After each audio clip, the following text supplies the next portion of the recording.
Press Lord नमस्कार आपण देखुछन्ती ए बेमुडा blogger YouTube channel मु अफसलाम नुआ जगह ब्लॉगिंग करने सहित जड़े ख्रीष्ट विश्वास अनुसार सावधान सतर्कता सूचना देवार मोर कर्तव्य। प्रिय दर्शक बंधु आपण मैंने जानती Facebook Instagram YouTube social media सबुठी भाइराल होता सायरा मूवी जहाँकि बर्तमान हिंदी भाषा रे हिंदी लैंग्वेज रे आ थिएटर रे चली जहाँ को देखी दर्शक माने एंजॉय करने सहित पागलामी हो जाउछंती जेमिति कि मेंटाली सेंस काम करनी मूर्छा मध्य हेबार अभिनय करुछंती। तेबे ए भिडियोटी को देखंतु तापर हमें कथाबार्ता करबा। सैयारा देखकर सिनेमा हॉल्स में लोगों का क्या हाल हो रहा है, इसकी एक झलक सामने आई है। दुनिया के किसी भी कोने में फिल्म को देखकर लोग इस तरह से रिएक्ट नहीं करते होंगे जैसा कि भारत में हो रहा है। सैयारा देखने के बाद लोग रो रहे हैं, आंसू बहा रहे हैं, जमीन पर लोटे जा रहे हैं, चीख चीख कर चिल्ला रहे हैं। आहान पांडे और अनीत पड्डा ने इस फिल्म से अपना डेब्यू किया है। फिल्म में दोनों की केमिस्ट्री लोगों को पसंद आ रही है। खासकर जैनजीज के ये फिल्म दिल पर जाकर लगी है और उसके बाद सिनेमा हॉल्स में उनका जो हाल हुआ है उसने लोगों को शॉक्ड कर दिया है। सैयारा देखने के बाद एक लड़का इतना भावुक हो जाता है कि सीट पर खड़ा होकर चीखने लगता है। शर्ट निकालकर वो स्क्रीन के सामने जाता है और लेटकर ऐसी हरकतें करने लगता है। वहीं दूसरी तरफ एक लड़का फिल्म देखकर सिनेमा हॉल में ही बेहोश हो जाता है। उस पर पानी छिड़ककर उसे होश में लाया जाता है। वहीं एक लड़का इतनी बुरी तरह सदमे में चला जाता है कि अपनी सुध-बुध खो बैठता है। उसके दोस्त उसे उठाने की कोशिश करते हैं। कई जगहों पर फिल्म देखकर लड़के लड़कियां फूट फूट कर रोते हुए नजर आ रहे हैं। सिनेमा हॉल्स में जैनजीज के ये रिएक्शंस देखकर कई लोग सवाल भी खड़े कर रहे हैं। कई यूजर्स ने इस पर अपने रिएक्शंस दिए हैं। अबशा नाम की एक यूजर ने लिखा है, क्या बकवास है, एक मूवी ही तो है, इतना क्या ओवर रिएक्शन करना। एंथन हंट ने लिखा है, हाइपर पीक अनएम्प्लॉयमेंट। दिशा चतुर्वेदी ने लिखा है, क्या नौटंकी है, इतना तो कुछ नहीं है मूवी में। एलोन मी ने लिखा है, पैसा मिलता है ये सब करने का।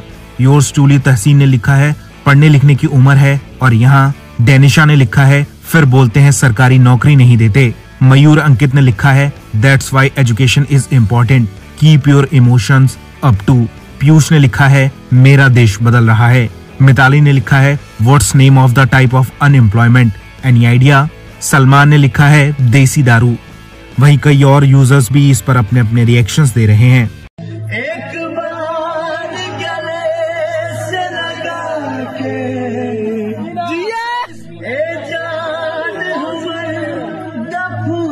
प्रिय दर्शक बंधु ए भिडियोटी देखला परे आपण कौन कहबाक चाहिए?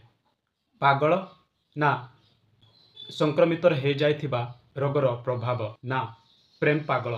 जदि कहिबे पागल तेबे मेंटल हॉस्पिटल बा पागलखाना रे भर्ती हेबा दरकार। जदि कहिबे रोगर संक्रमण तेबे तुरंत हॉस्पिटल बा डाक्तरखाना को भर्ती हेबा दरकार। आउ जदि कहिबे प्रेम पागल तेबे या ठारू डेंजर आउ किछि नहीं, कारण यार उपशमकारी कौनसी औषध ही नहीं। प्रिय दर्शक बंधु ए सबूर लक्षण गोटे मूवी देखिकी हो पारे कि? जदि होइथाए सावधान, यह गोटे मेंटल रोगर लक्षण। कारण एमिति प्रकार पागलामी व्यवहार करुथिबा जड़े लोक बा व्यक्ति तार भविष्य रे शिरा प्रशिरा मेंटाली सेंस धीरे धीरे कमिबार लागिबो, जहा फल से अति शीघ्र मेंटल जीवार संभावना थाए। प्रिय दर्शक बंधु साइंस कुहे कौन सी छवि किंबा वस्तु को देखी जदि जड़े लोक इमोशनल होई पागलों परि व्यवहार हुए तेबे से तुरंत हॉस्पिटल जीवा आवश्यक एवं चेकअप करने निहाती जरूरी अटे। कारण यह को एक मेंटल हेबार प्रतीक बोली कहा जाए। एठी मु गोटे कथा कहबाक चाहिए, जदि पागल हेबार अभिनय जना तेबे निजर पितामाता को सेवा करने को जत्न नेबा को भल पाइबारे आदर समादर सहित पागल हुंतु। आउ सृष्टिकर्ता ईश्वर को जानिबा पाइबा आउ चिन्हिबा पाई पागल हुंतु।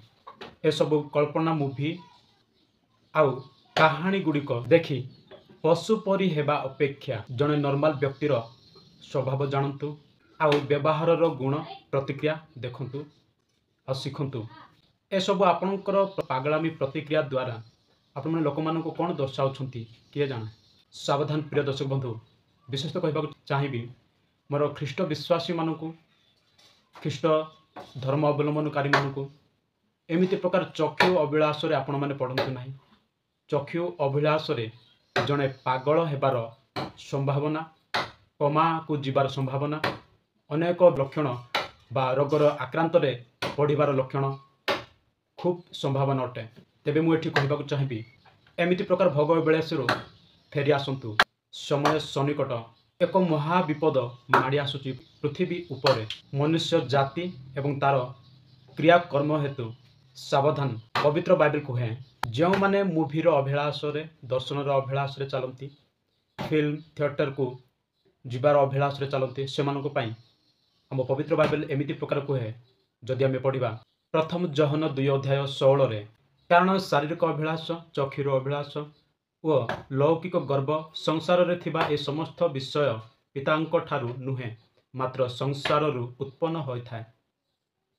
प्रिय दर्शक बंधु एठी आपण माने स्पष्ट एवं सरलतार बुझी पारिथिबे पढ़िबा माते जे बाइबल स्पष्ट रे कहे जहाँ जगत रे तैयारी वस्तु गुड़िक उपरे आपण मानकर अभिलाष आपण मानकर इच्छा आपण मानक मनोवांछा यदि लिप्त रखिबे बा लागिकी रहिबे तेबे सावधान सही सबू पितांक ठार नुहे अर्थात परमेश्वर ठार नुहे यही सबू जगत ठार उत्पन्न होता है। ताहा जदि आपण माने अभिलाष मनरे बांचारे इच्छा अनुजाए ताहा परिचालित हेबे तेबे सावधान हुंतु सतर्कता हुंतु आपण अंधकारमय अछंती। एठी आपण माने देखिले चक्षुर अभिलाष अर्थ आपण माने दूरदर्शन माध्यम छवि माध्यम आपण माने देखि पारुछंती टीवी रे चैनल रे आ थिएटर गुडी करे जाय कि आपण माने चक्षु द्वारा जहाँ अभिलाष को पूर्ण करने को चाहती एंजॉय करती भोग करने को इच्छा करती सावधान से सबुरु सतर्कता बाणी ये बाइबल शिक्षा दिए।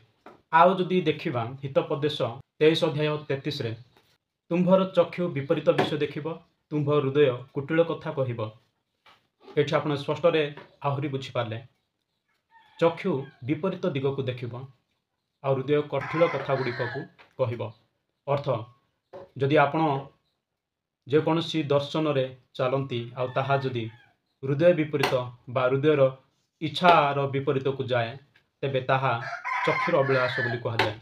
विपरीत अर्थात उत्तम रास्ता को जीवा बदल रे ताहा विपरीत आड़ को जाए जहाँकि एक गात रास्ता को जीवा को इच्छा करिबा कारण से कंटकमय रास्ता रे अनेक भोग अभिलाष मनोवांछा एवं शारीरिक अभिलाष गुड़िक परिपूर्ण होता है केवल एंजॉय एवं सुख केवल रही था से गुड़िक। प्रिय दर्शक बंधु एठी आपण प्रश्न करेंगे तेबे आखि की पाई अच्छी कान कहीं अच्छी हाथ कहीं अच्छी गड़ कहीं अच्छी आ पाटी कहीं अच्छी तेबे आपण यही प्रश्न मध्य करि पारंती जदि आपण मन को उत्तर जदि पाइबा को चाहती बाइबल आपण को उत्तर देव आपण मनकर हाथ गड़ नाक आखि कान ए सबू कहीं आपण मन को दि जाए अच्छी सही सबूर उत्तर बाइबल आपण को देव। चलतु आम पदपर्व माध्यम जाना जिसाय 33:15 जदि आम पढ़ा जो लोक धर्मरूप पथरे चले वो जे सरल कथा कहे जो लोक उपद्रव जात लाभ तुच्छ करे और लांच धरवा विषय सब विषय आपणा हाथ चाट झाड़ी दिए जे रक्तपात कथार श्रवण आपण कर्ण रोध करे पुणी दुष्कर्म दर्शन आपणार चक्षु मुद्रित करे। तेबे एठी आप स्पष्ट भाव बुझीपारे ठीक धर्मरूप पथ बा आपणकर गड़ जदि अच्छी तेबे आपण धर्मरूप पथ बा उत्तम पथरे चलने चेष्टा करूँ जहाँ आपण सठिक अटे समस्त न्याय अटे जोटी अधर्मर परिचय न थाए से रास्ता को जीवाई आपण मान गड़ दियंती आउ मध्य आपण मनकर पार्टी एइथिपाई अच्छी जे आपणकर भाषा जमी सरल हम उत्तम कथा बाहर आ समस्त को प्रेमर